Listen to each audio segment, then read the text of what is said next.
This is a spoiler warning for Dune Part 2.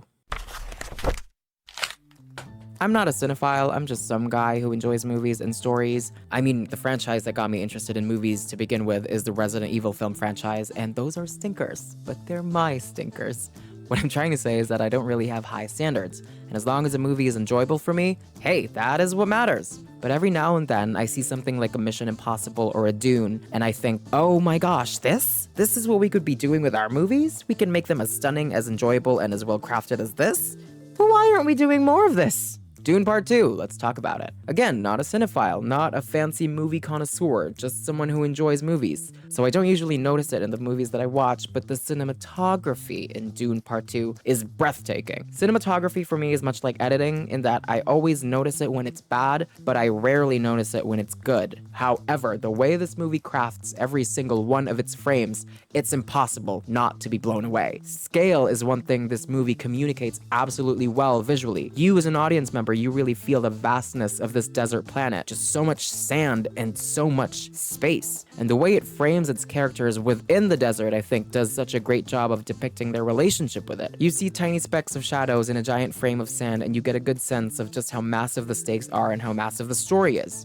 It's so grand and overwhelming when it needs to be, and it really was such a delight to see. Especially for me, I was watching the Netflix Avatar series before I got to see this movie, which, by the way, the review for that is coming up. I'm sorry it's taking a while. It was hard for me to watch the Netflix Avatar show, and I have a lot to say. But anyway, let's just say that the contrast in the quality of the cinematography and the production design from that to Dune Part 2 was interesting, to say the least.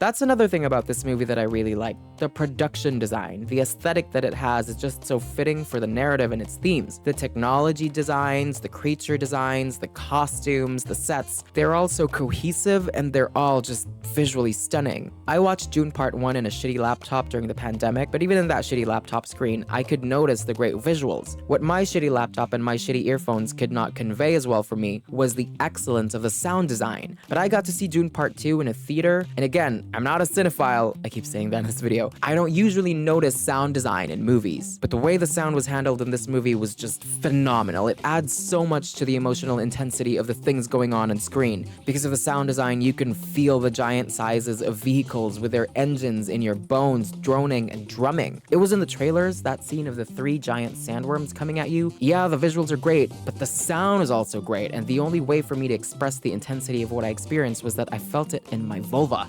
And I don't even have a vulva, so I loved it so much. There's particularly a really gripping scene in the 3rd act of the film, and most of the sound is just a character's labored breathing. It was just like he was just breathing that way, and it just made me feel everything I needed to feel in that moment. I was anxious, I was terrified, I was intrigued, it held my attention, I was glued to what was going on. Not to mention the score is also beautiful. The score in this movie, oh my god. And while the movie is an adaptation, so when it comes to story ideas and how the story goes, I don't really know if I should give it full credit for that, but I do give the movie praise for being able to tell the story in such a way that's so grand, so thrilling, and so visually stunning. I don't know about the Dune book, I've never read it, I'm not American, so I can't speak on whether or not this is a good adaptation, but it sure as heck is a good film. Paul's arc in this story is a grand one, and it was a tragic one, and I love how the movie frames it by giving you a lot of Chani's perspective in the end parts, really sort of driving home the idea that this Paul is no longer the Paul that we were following before. He's changed a lot. He's making choices now that are, let's just say, maybe not that sound. Chani's heartbreak in the end, I really somehow empathized with her. Seeing someone you love becoming a strange new person you can no longer recognize, losing all the good things that made you love them in the first place. I've never experienced that, but I felt it with Chani. It feels like Paul has descended into a person that she just doesn't know anymore. That's how I felt. I could be wrong. I've never read the book, so feel free to tell me in the comments, please. I will read the Dune book when I can. I'm sure it's good, but I'm behind on so many things. I mean, aren't we all? But yeah, the ending of this movie and Paul and Jessica's arcs, they were just very like, oh no. It was a great ending, but it was not a happy one. Like, shit's gonna happen, it's gonna hit the fan, and it's not gonna be good for a lot of people. And by the way, kudos to Zendaya, what a great performance in this movie. I'm really fascinated by the Bene Gesserit as a whole. I don't think they have good intentions, but I do think they're very interesting, and I really enjoy everything that has to do with them. These space witches. I just love seeing powerful organizations of women, benevolent or malevolent. And props to Timothee Chalamet. I don't like him, and I mean that in the most respectful, mature way. He hasn't done anything wrong to me, and I wish him well, but I just don't like him. I'm not gonna try to justify my dislike of him because I know that it's not justifiable. It's just a thing. Like, some people don't like oranges. I don't like Timothee Chalamet. But yeah, props to him. The fact that I don't like him, and yet he's still able to make me be fascinated by Paul Atreides, and especially in the first Dune movie, the fact that he was able to make me feel bad for Paul and make me even care for Paul is objective proof that he is a good actor, to me at least. Like, ooh, I don't like you, but you ate that. At first, going into Dune Part 1, I was like, I wish it wasn't Timothee Chalamet. But after watching it, I was like, well, it had to be Timothee Chalamet. And I still feel the same way for Dune Part 2. This Paul Atreides could only be portrayed by Timothee Chalamet.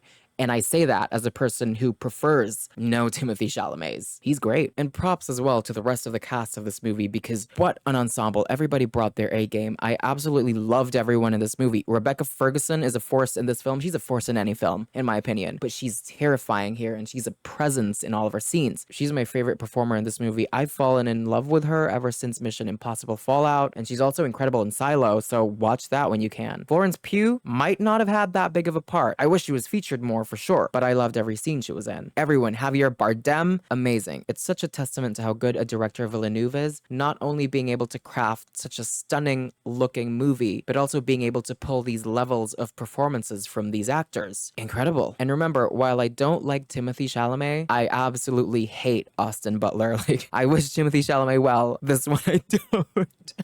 No, I'm being a hater. I'm kidding. I'm kidding. But Austin Butler was amazing in this movie. He was so hateable, intentionally so. I loved hating him. I loved every time he was on screen because I was like, oh, here's this guy again. I hate him. He was so great here. He was so great. I loved him on screen. Wonderful. Brilliant. He's probably also another decent person. And the action in this movie, I just have to point out. This movie's more of a drama. It's action-ish, but not like John Wick action. I would say it's kind of like The Hunger Games in that sense. It has action enough to be classified as action technically, but the character drama and the story takes center stage and not the action set pieces. But it still has a lot of amazing action pieces. The fact that the movie actually takes its time to establish its characters and its stakes well just makes the action pieces better because they feel like we're fighting with real people for real things. All of the action pieces here, the big ones and the smaller ones, they all make you feel the moment. Oftentimes in action films, they focus on how cool the action is so much that you can lose a lot of the tension. And while that's not bad in and of itself, it gets overdone to the point where the movie becomes an action music video and you no longer feel anything. I mean, again, look at the Resident Evil movies or a Zack Snyder film, especially Sucker Punch. And I mean this with so much love for these movies, but the action pieces all look like cool, fun music videos. And while I love that for what it is, definitely, Dune Part 2 shows that action pieces can still look good and be cool while also maintaining tension.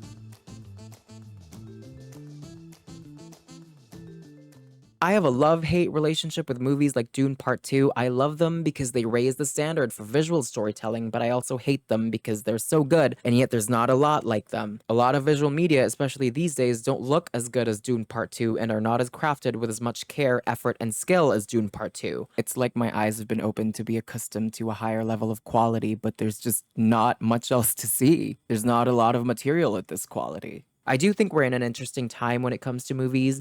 As much as I enjoyed the Marvels, it's not perfect, but I liked it. I do think that its underperformance in the box office after Quantumania and The Flash's underperformances and the Fast and Furious franchise's latest entry's underperformance is a good wake-up call for Hollywood studios. Like, we the audience, we want better quality films, and I hope we are headed in that direction. What did you think about Dune Part 2? Did you like it as much as I did? It's the best movie of the year for me so far. But yeah, if you like this video, please leave a like or a comment or maybe even a subscribe. I don't know, I'm a small channel and that would mean a lot. Thank you. That is it. I am out.